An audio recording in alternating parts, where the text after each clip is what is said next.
আলহামদুলিল্লাহ, আমি উমরাজে গিয়েছিলাম, তাই মক্কা থেকে মদিনায় যে মদিনা জিয়ারাত করে আল্লাহ রাসূলকে সালাম দিয়ে যখন বের হব তখন 2 রাকাত নামাজ পড়তেছিলাম।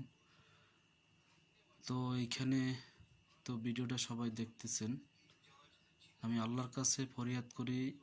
যে আল্লাহ রাব্বুল আলামিন এইখানে সবাইকে, সব মুসলমানকে আনার ব্যবস্থা করে দিক, এবং আমার ভিডিওগুলো যদি আপনাদের কাছে ভালো লাগে